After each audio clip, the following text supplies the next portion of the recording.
Hey guys, so Nikocado Avocado, I have such a hard time with that. Nick, I'm gonna call him Nick.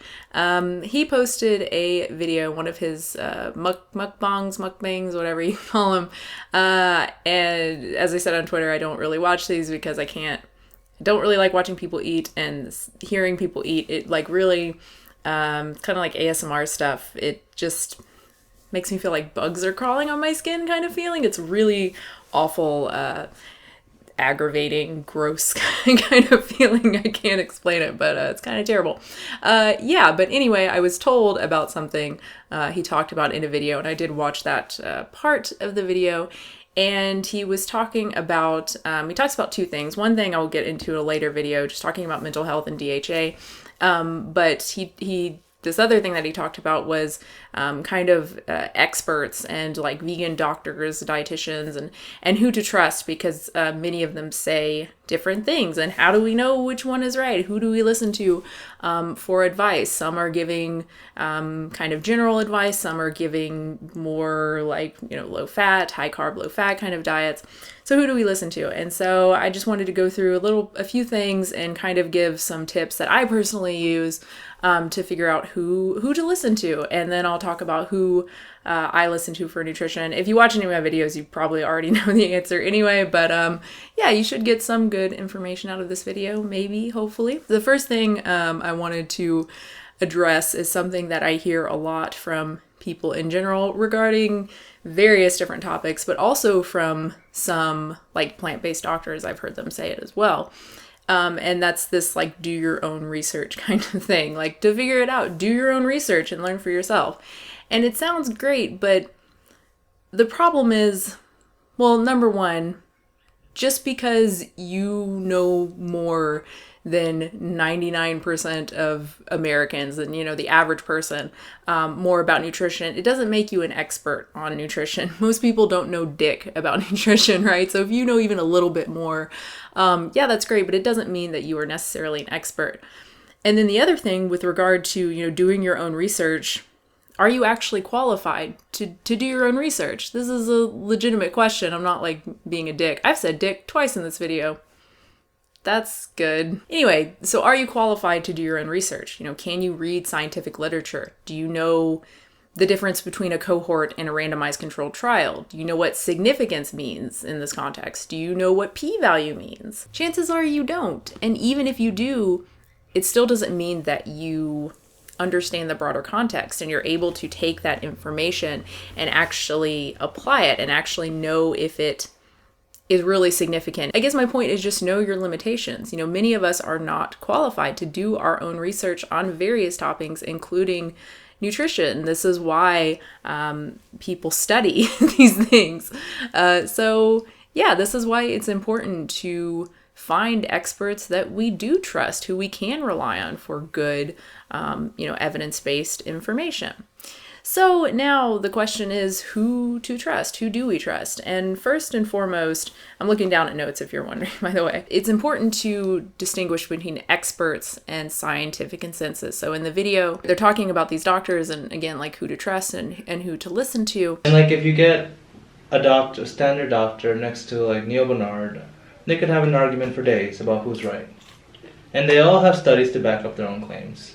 And a lot of them are biased. And a lot of them are very biased. Or like, cherry for example, there's some doctors that strongly believe that you should not eat any fat and that you should only eat potatoes and starches, like different starches, but no fat or a very small amount of fat. And they, like, if another doctor heard that, they would think that doctor's crazy. That's dangerous. And then that doctor will think that anyone else doing what they're not doing is crazy. Yeah. And they have their own diets and their own books. And I'm not saying that's wrong. I'm just saying that every doctor's different, every dietitian's different, nutritionist is different. Like, they all have their own ideas. And us as consumers of these ideas get very confused. Yeah. It's easy to find experts in really any field to support really any claim relative to that field. This is why consensus is important. A good example of this is Dr. Bob Sears. He is an MD, he is a medical doctor, and yet he promotes something that 99.9% of medical doctors do not agree with, and it's not the consensus at all, and that's that his delayed vaccine schedule that he promotes and he encourages, patients to follow. Again, this is not the schedule that the CDC promotes. This is not the schedule that virtually any doctors use, except for him and a handful of other anti-vax doctors. If you have to search to find an expert, or a handful of experts to support some sort of claim. So again, like, anti-vax doctors or anti-anthropogenic, climate change among climatologists, it's very, very likely that that claim is incorrect. Although it is easy to find anti-vegan dietitians and even dietitians who are, pro really ludicrous, dangerous diets, like, diets that promote saturated fat consumption and things like that. Although, again, it's easy to find those dietitians, the consensus is clear. Organizations, dietetic organizations like the Academy of Nutrition and Dietetics and the British Dietetic Association, they agree that an appropriately planned vegan diet is healthy for all ages.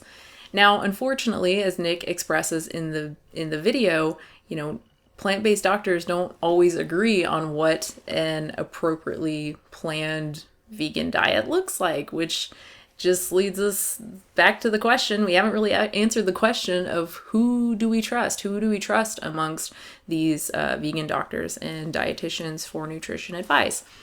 So now I want to get into my tips for the tips that I use for finding trustworthy vegan doctors and dietitians. And the first one is just, do they follow general health guidelines? Do they follow scientific consensus?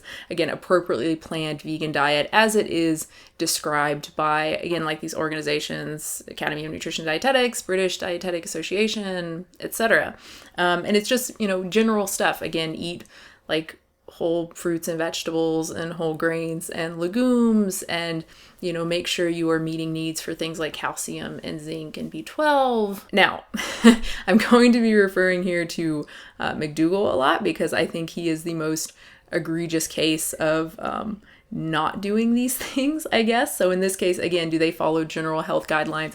I think McDougall is the perfect example of someone who doesn't. So obviously he has his starch solution program, really, really low fat, which again is not scientific consensus at all. I have a whole video on the fat you eat is the fat you wear kind of nonsense. He's also big on, not really worrying about nutrient needs, except for B12. He recommends supplementing for that, but he doesn't really recommend, eating certain foods or getting certain amounts of nutrients, really important nutrients like calcium or iron or zinc or anything like that. Number 2 would be, what are they selling? Are they trying to sell like a specific program that, will make you lose weight or get rid of your acne or your depression or whatever else, and making kind of, grandiose claims? Or are they just giving like standard boring advice? Again, like eat fruits and vegetables and whole grains and legumes and stuff that we already know, right? And again, McDougall being the most egregious case here too, with his starch solution plan, where he makes very grandiose claims that I've touched on before. What you do is you set your alarm clock so you only get maybe 6 hours of sleep at night. You go to bed early so that you wake up early, so you take advantage of that sunshine. You go for a walk in the sunshine and come back and you have potatoes for breakfast. And then, after doing this for a little while, you look in the mirror and what looks back at you is this very attractive, trim, healthy, energetic person. And wow, does that take care of depression. Number 3, do they discuss potential shortcomings, potential pitfalls of a vegan diet? And I don't mean like a junk food vegan diet is unhealthy, just eat whole food plant-based. I don't mean that. I mean, certain nutrients that may need addressing, like I've already mentioned, calcium and zinc, potentially iron, B12, etc. There are potential shortcomings to every diet, and I think a good dietitian, a good doctor should be aware of those when they are talking about, again, any diet. Again, in the case of McDougall, as I've already mentioned, other than B12 and carbs and starch, he doesn't really care at all about nutrients, about micronutrients, vitamins, and minerals. He's like, just eat this, just eat the whole foods and eat all the starch and don't eat too much fat and you'll get everything you need, which again is not scientific consensus. And he tends to seem to kind of sweep potential problems from that under the rug, which to me is not a good sign. So the next one would be, do they change recommendations as more information becomes available? So again, McDougall. So we know that certain plant fats are very healthy. Certain fats are very, very healthy. We know that if you want to significantly decrease your risk of CVD, of cardiovascular disease, you don't want to replace saturated fats with carbs. You want to replace them with polyunsaturated fats, with healthy plant fats. We know this, and we know other benefits to eating things like avocados and nuts and seeds. And there's no evidence that these foods need to be limited to any severe degree. And yet still, McDougall recommends his starch solution program and recommends limiting these foods. So the next one, I don't know what number this is, but the next one, how do they respond to criticism? So again, McDougall is really awful at this. Any sort of interview or kind of panel I've seen with him, he, in some cases, he just gets really defensive. In pretty much all cases, he relies on appeals to nature and appeals to tradition. You know, all these other cultures eat starch, so that's the healthiest diet kind of thing.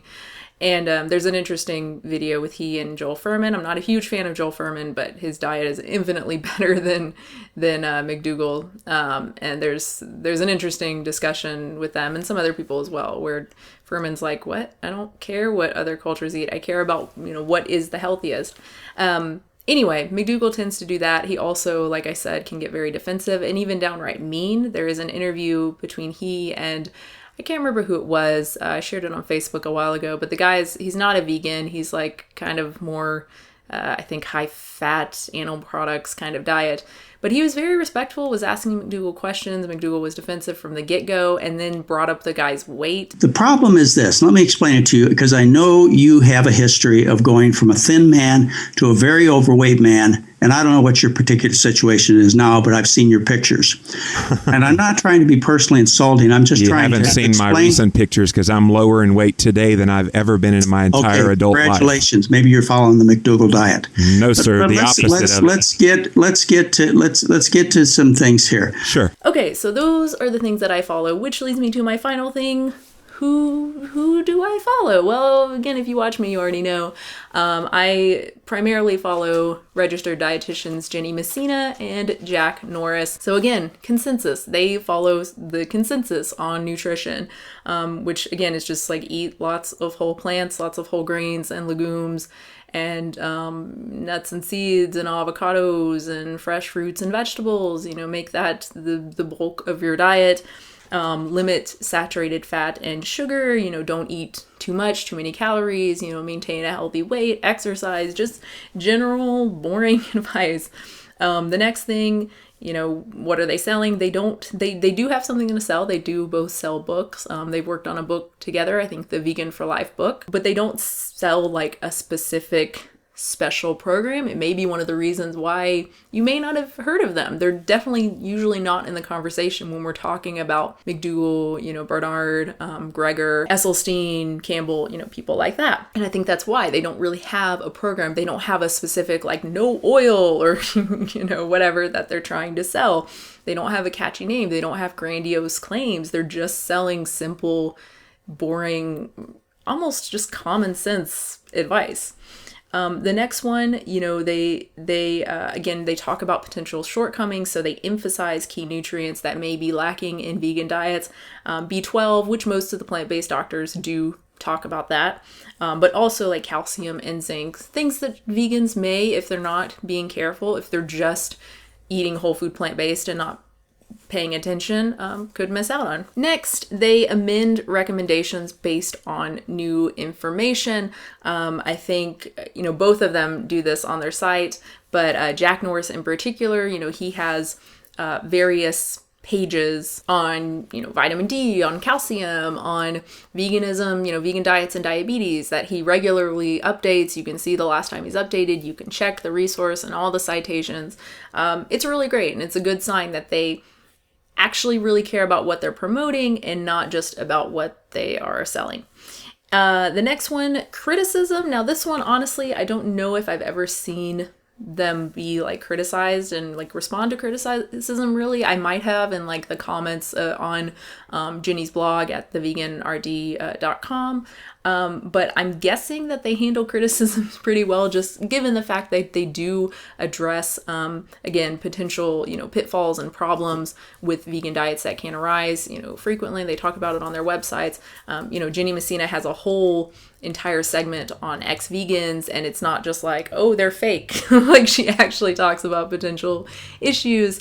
And also, again, the fact that they do amend their recommendations based on new information. So those are all good signs to me that they probably handle criticism pretty well and actually listen when people do do criticize them and see if it's actually legitimate, which is very important to me. So that's it, really. Those are my tips, and that's who I recommend. If you don't watch my videos, there's a good chance that you've never heard of either Messina or Norris, theveganrd.com or veganhealth.org, and that's really a shame because both of their websites are so great. It's so helpful for vegans, for people looking to go vegan, looking for information on vegan nutrition.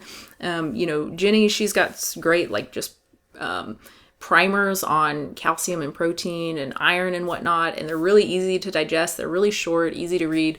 And then Jack Norris, he also has, his daily recommendations page, which is just really easy to read. And then he goes into way more detail on the actual pages. So if you want to learn pretty much everything you want to know about calcium and veganism, he's got a whole page with tons of resources, again, that he updates regularly. You can use their sites and pretty much know everything you need to know about vegan nutrition. Again, shows how much they care about helping people do this successfully, and I think ultimately helping the animals and helping the environment as well. And that's why they do put all of this out there just on their websites for you to peruse for free. That's it. Thank you so much for watching. I hope you enjoyed this video. Nick, if you watch this, I hope you find this interesting.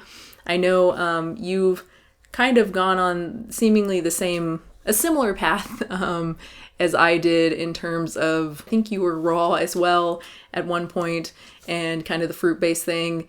And then I know you said you had some teeth issues. I did too, my friend. Welcome to the club.